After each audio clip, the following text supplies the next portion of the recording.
Hello everyone, सभी को जय Hind. My self cadet Madhav Arora from 83 battalion.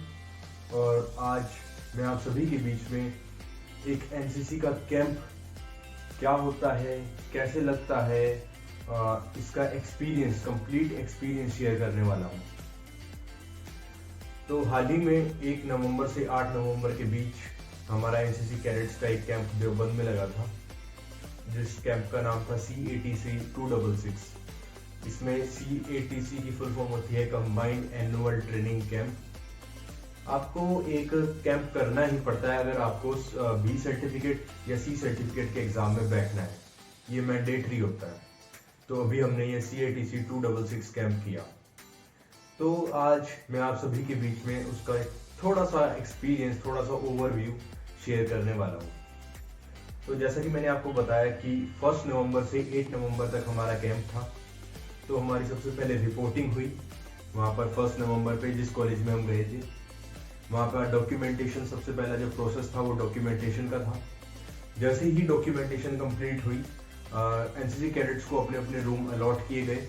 वो वहाँ पर गए, उन्होंने अपना बिस्तरा बिछाया और रेस्ट करा थोड़ी देर। उसके बाद उन्हें खाने पर बुलाया जाता है, वो अपना लंच वंच करते हैं। उसके बाद पहले ही दिन से उनकी क्लासेस स्टार्ट हो जाती है। अगर आपको डेली का रूटीन में बताऊं तो मॉर्निंग 6 o'clock आपको ग्राउंड पर पहुंचना होता है। तो जो भी कैडेट लेट होता है, आपको पता है कि आर्मी में पनिशमेंट नहीं, रगड़ा मिलता है। तो हाँ, जो 6 बजे के बाद आता था उसे बढ़िया तरह रगड़ा दिया जाता था। जिस तरीके से बच्चों को 6 बजे अपना ग्राउंड पे पहुंचना होता था, तो अधिकतर बच्चे 4, 4:30 के बीच में उठ जाते थे। मैं भी 4:30 के आसपास उठ जाता था। जब मैं अपना फ्रेश होने के लिए ग्राउंड पे जाता, थोड़ी ही दूर पे ग्राउंड था, वहां पर फ्रेश होने का पूरा सिस्टम बना रखा था। तो मैं देखता कि यार बच्चे सुबह ही 4 बजे, 4:30 बजे ट्रैक पर रनिंग कर रहे हैं। इतने हाईली मोटिवेटेड बच्चे मॉर्निंग 4 o'clock, जो कि एक सोने का टाइम होता है, उस टाइम पर आके ट्रैक पर रनिंग कर रहे हैं, एक्सरसाइज कर रहे हैं।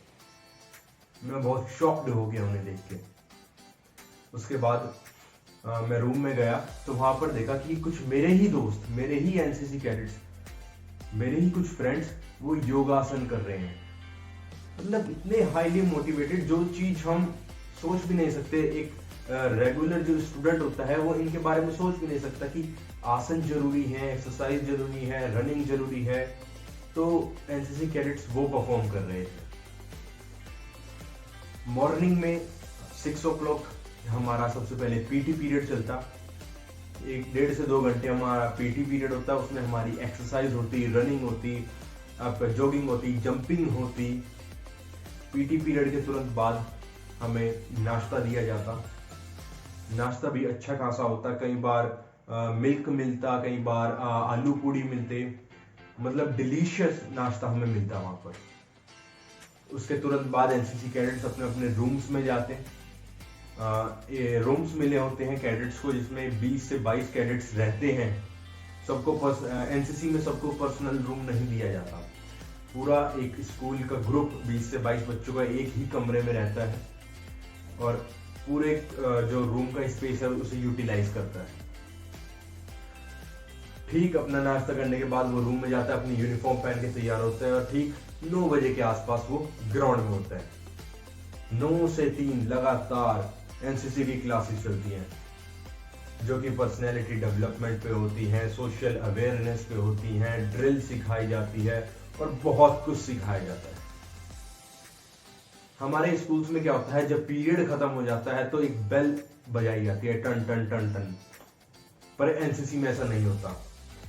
एनसीसी में क्या होता है, कुछ ग्रुप्स बना के बच्चे पूरे ग्राउंड में फैले हुए होते हैं।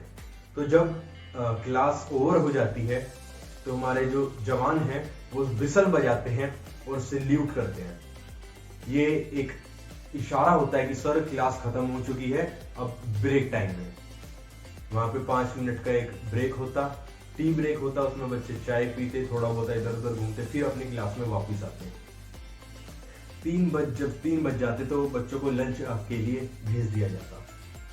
बच्चे लंच करते, थोड़ा सा रेस्ट करते, उसके बाद ठीक 5 बजे के आसपास, 4:30-5 बजे के आसपास वो ग्राउंड पर आते हैं।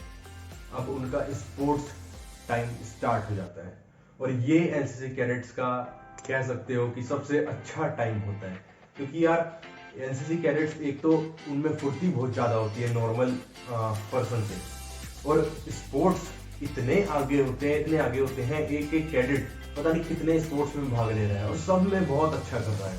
कोई रनिंग में कर रहा है, कोई वॉलीबॉल में, कोई फुटबॉल में, कोई हैंडबॉल में।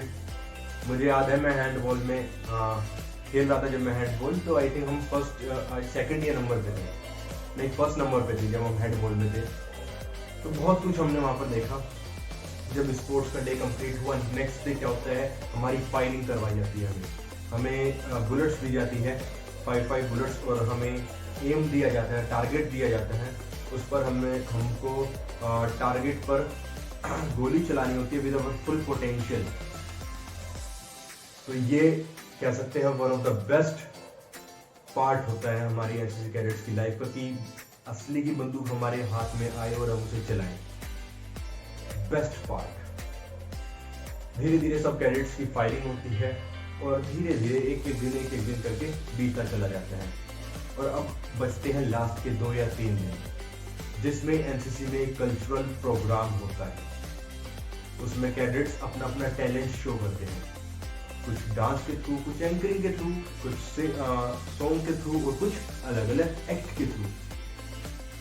आई was the host of the programme and I did anchoring, और जो बाकी कैडेट्स थे उन्होंने कल्चरल प्रोग्राम में भंगड़ा करा, पंजाबी डांस करा, और at the last of the cultural programme हमारे जो नए सीईओ आए थे, कर्नल NS मान सर, वो आए वहाँ पर। उन्होंने बच्चों को अप्रिशिएट करा, हमारे एडम सर ने सबको मेडल्स दिए। बच्चे लास्ट में बहुत ज़्यादा खुश हुए, तो बहुत कुछ सीख कर गए। ये 8 दिन का कैंप एक मेमोरी बन जाता है एक एनसीसी कैडेट की लाइफ में, और यहाँ से वो बहुत कुछ सीखता है।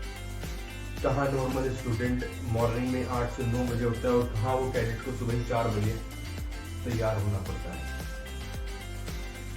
आई होप कि ये कैंप की जर्नी आपको अच्छी लगी होगी,